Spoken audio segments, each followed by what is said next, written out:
Tursun Hüseyin Kalmamatov. Урматтуу мекендештер, урматтуу Садыр Жапаровду колдоочулар жана мекенчилер. Мен ушул мекенчил партиясынын активдүү катышуучуларынын биримин. Бүгүн ушунчалык элдин топтонгонуна аябай кубанып турамын. Мен өткөндө Горький площадында да айттым элем.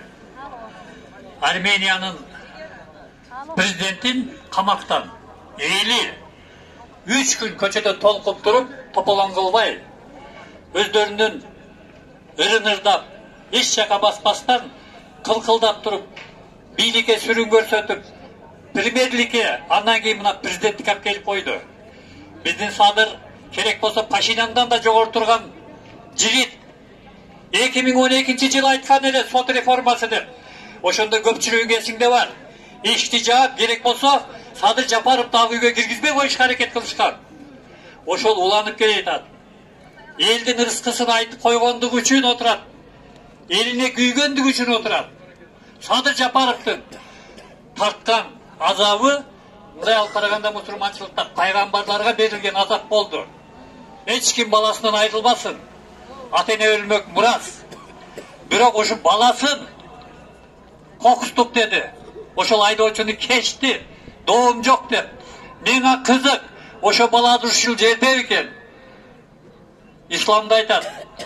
Адамга жакшылык кыл. Аны Алладан тиледи. Куда кааласа, Садыр ак эйлеп бирок сынбайт. Мен айтар элем урматтуу президентибиз Сооронбай Шариповго. Мен мындай Жалал Абадтан келдим. Мен ушу акыйкаттыкты билгим келди. Биздин жашыбыз мына 65ке чыгып кетти. Эми мындан кийин балдардын жаркын жашоосу болсо дагы жок дегенде ушул жака оңолсо. Урматтуу президент, эгерде чыныгы элдин президенти болом десеңиз, сизге бир аябай сонун шанс турат. Садыр Жапаровду боштондукка актап чыгарып койгонуңуз, бул сиздин элдин дагы бир жолу ишенин ичине киргендигиңиз болот. Ушуну билип алыңыз. Эл эми бул жолунан кайтпайт. Ошондуктан мамлекетибизде тынччылык болсун. Мамлекетибизде тополоң болбосун. Элдин эңсеген кулуну Садыр Жапаровду боштондукка чыгарышыңызды мен дагы элдин атынан суранып кетемин. Чолпонбай деп до сих пор дүйнө жүз айтат. Дудотко боюн таштаган 20 жаштагы бала. Аны эч ким түртүп берген эмес. Кыргыздан чыккан жигит артынан келаткан солдаттарды кырылып атканын көрүп туруп, өзүнүн жанын кыйган.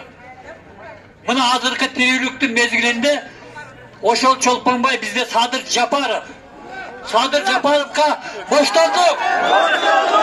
Садыр Жапаровга боштондук! Садыр Жапаровга